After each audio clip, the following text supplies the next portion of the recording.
A huge decision to having a Jump Force DLC Season 2 came down to whether or not this game was going to be able to be ported to the Nintendo Switch version or not. Somehow they were able to get this game to function on the console without bursting into flames. If the deciding factor was expanded on another platform, I wanted to share my top 5 Jump Force Next Gen version updates for DLC Season 3.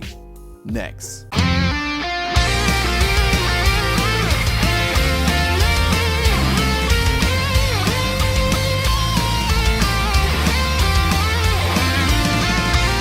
Ayo guys, your favorite Kage, Enigma Kage, bringing yet another video. If you're new to the channel, welcome. Hope you stick around. Watch a few of my videos and hey, maybe you'll subscribe today.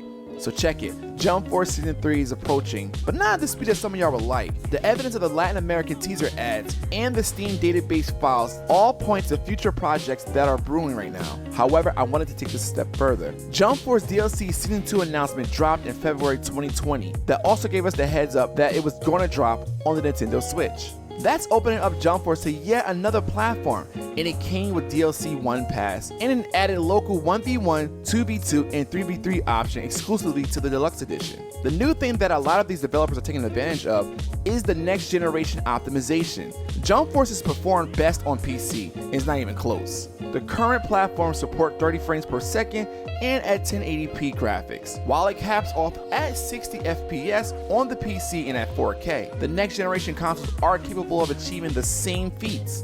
Before someone even blunders that they should just make a new game entirely, just know that Jump Force represents the 50th anniversary of Weekly Shonen Jump. You will not be seeing another Jump crossover until 2024. So with that being said, I'm going to list the 5 must-have next generation upgrades for Jump Force, and I'll continue this conversation at number 5. 60 FPS, 4K optimization. Obviously, this will exclude the Nintendo Switch version, and that's fine. Why? Because their system can barely handle 30 FPS. This will be exclusively to Xbox Series X and S, PS5, and of course the PC. The graphic and performance boosts will be added to the systems that can handle it, and everything else on this list will still be available for the older generation consoles. I think taking advantage of the HDR10 and the possible ray tracing will give this 2-year-old card a fresh coat of paint. Jump Force at 60 FPS is such an amazing sight. I'm telling you guys, if you didn't see the PC version, please after this video, go see the PC version of Jump Force. I know Spike Chunsoft and Bandai can pull this off and make bank off DLC Season 3 and put the game at 60 FPS 4K optimization, because the Series X can go 4K already, so PS5 catch up. Number 4, 57 characters plus 6 DLC Season 3. Jump Force roster is 58 playable characters. That includes the 3 boss characters and your CAC.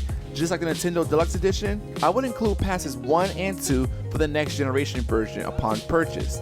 There's no other way to get this game to sell for $60 unless you do so. The game has been on or off sale quite frequently, and same goes for fighters as well. They know people want to play these type of games, so they get discounted at least once or twice a month.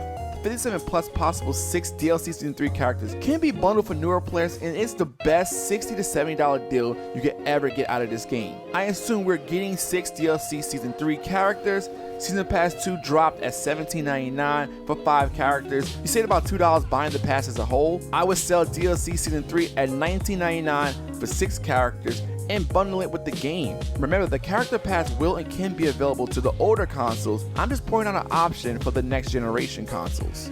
Replayable story / light mode. If the next generation version gets an upgrade, I would 1, like them to actually finish the cliffhanger ending. 2nd, make the mode replayable, because believe it or not, the story wasn't trash, it was just poorly animated. And lastly, fix the dang animations in the story mode. The critics love to point at Jump Force, and the first thing they point at is the crappy animations in the story mode. I don't know why the story mode is such a big deal for non-Jump Force tubers, but whatever. That's the first thing people notice. Giving it a 4K 60 FPS makeover would benefit this greatly. Also, having stuff like a light mode that could just, jump straight into the story mode and not doing any side quests or anything like that would greatly help out the game, because the pre-rendered cutscenes are actually dope, and some of these key missions often have no voice acting, and it's quite lame despite them having the best interaction between the Jump characters.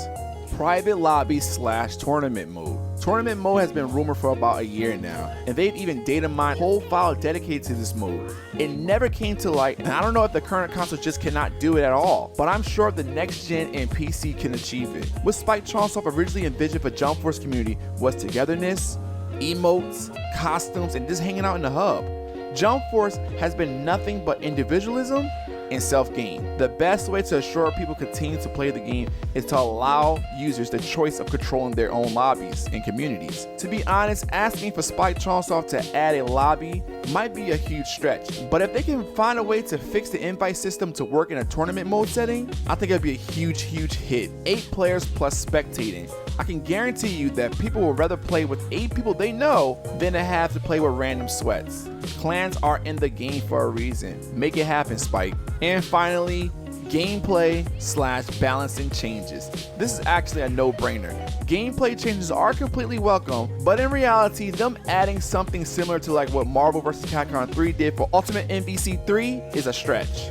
I do, however, see them fixing the guard break cheese and tweaking the R3 mechanic so it doesn't feel super broken at times. I would love for them to add taunts to the D-pad, allow players to tag out to their third partner, or even bring in both allies at the same time. Without the use of R3, just have the recharge rate be very long. Jump Force has slowly, and I mean slowly, improved over the last 2 years. I really don't want to sit here for another 3 years for them to make a sequel that might just be as bad. They need to fix their problems now, listen to their community, and I mean the ones that's actually playing the game, and actually read their own survey results, because I just don't understand why there is a communication gap between the community and the developers. Jump Force Ultimate Edition would be the ideal name. Deluxe Edition on the Xbox and PS4 isn't the same Deluxe Edition on the Switch.